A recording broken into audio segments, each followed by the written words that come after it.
Okay, hello everyone. As a team, we choose the Aston Martin company, automotive Aston company. We are all interested about the cars of Aston Martin. The members of the group are Christopher, Nico, and me. And let's start. First of all, I will start with the company analysis. Aston Martin is an exclusive luxury sport car company with a unique British heritage of luxury cars, focus on engineering, design and manufacture of high luxury cars. It was founded in 1930 by Lionel Marty and Robert Bamford. Secondly, the headquarters and the main site production are in Gayton, Warwickshire, UK. The financial analysis now about the Aston Martin reported a record in 2070. The sales of Aston Martin up 876 million GBP. The vision now of the Aston Martin company is to be the great British car company that creates the most beautiful and accomplishment automotive art in the world.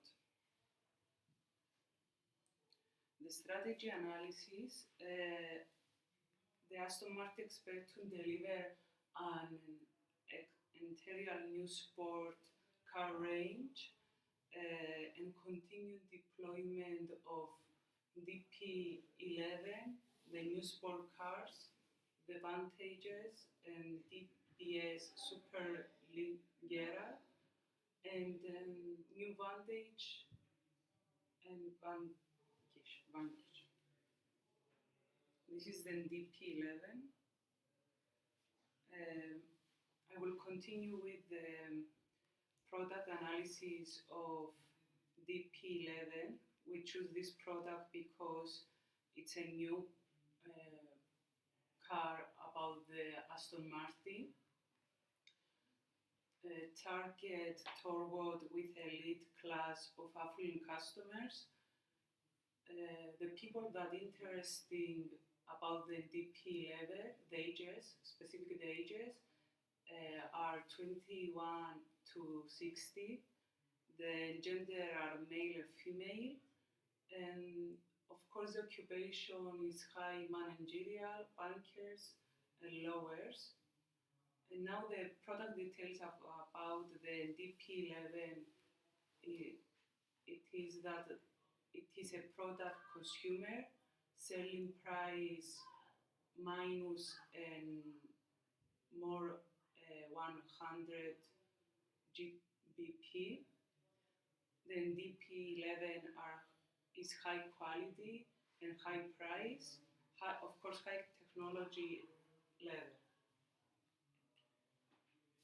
And the last one about the DP11 have strength and weaknesses of the weaknesses. Firstly, each customer can work with Aston Martin Languetta Award that winning design team to completely customize the DP11 by adding personalized distinctive touches such as paint and interior finishes. Secondly, DP11 introduced an improved modular architecture, unlimited luxury and comfort through its cars as well as services. And DP11 have a unique style that all want to buy. The weaknesses about these cars, it's a limited product portfolio, comparatively lesser market penetration. And now the other member of my group will continue. Thank you, Mariana. Hi, and I will talk about the international analysis involvement. This table showed us about the Aston Martin, uh, three of the biggest competitors, like such as Ferrari, McLaren, and Lamborghini. And this point it showed in their exporting overseas sales subsidiary, overseas marketing subsidiary, joint venture, licensing, franchising, until offshore call center. uh, this point, we can see that most of them show it showed the same marks. For example, for offshore call center from Aston Martin and Lamborghini, it's show the same number, and then for indirect exporting, direct exporting, and overseas marketing subsidiary, it show same numbers, but uh, the thing that for joint venture manufacturing and wholly owned manufacturing subsidiary, it's only uh, work for Ferrari. It show Ferrari has three numbers for joint venture manufacturing and wholly owned manufacturing. For Aston Martin, McLaren, and Lamborghini, they didn't have it. And uh, the total marks, the highest number is uh, for Ferrari, they have 55 points, and the percentage is 27.72 and 92. And the second one is for Lamborghini, they have 48, and the percentage is 24 and 37. And Aston Martin and McLaren have the same marks, 47, and percentage is 23.86. So it means Aston Martin is still uh, below their competitors. And this graph is show a same uh, number for the previous slide, which is this one. And we can see the graphs in here, how to see the Ferrari can dominate the market in automobile luxury car industry. And I will talk about the SWOT analysis as well. The first one, Aston Martin have a great strength, such as they have a strong mission, vision, and value. And also, they have a unique style, and for me, they have a great legacy, and they have a great, strong, good customer service. I think that's the most important thing for the luxury cars. They have the great customer service. And the last one, they also opening the new plant. But every strength they have a weakness, such as they only if they want to launch the new products, it's only limited products. So the weakness is they only have less products. So it means they have limited products portfolio, and they as a multinational company, it's not easy for them to change the way of working. And the third one is it's not easy to uh, they can't quick enough to adapting to the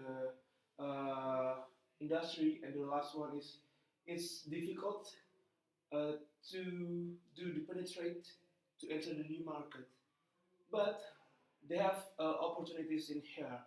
Is they could expand the automotive industry. And second one, like I say that they have a really great, rich history, and they have great values. They could be exploiting them to enter to the market, to gain a new customers. And the third one is the increased market penetration through extensive distribution and marketing. And the last one is competitive pricing. But there's a threat in here. The first one is taxes. And second one is competition between the competitors for doing innovation, how to engage the customer. And the third one, increasing of full price and The last one is the stricter government policies. And my colleague will talk about the SWOT analysis after Martin. Thank you very much, Nico. So, like my colleague Nico just stated, we do have opportunities, strengths, weaknesses, etc. I'm gonna discuss some strategies how we can combine weakness into strength or weakness into opportunities. So the first one weakness is that they are financially quite unstable. We need to cover that with getting financially stable. But the thing is that Brexit is coming, and Brexit is going to ensure a lot of uncertainty. So we're going to need to cover that one up front. So we need to try and do our best and cover the Brexit as complete as we can, or know what's coming or what's going to be about Brexit. Then the second one is weakness opportunity strategy.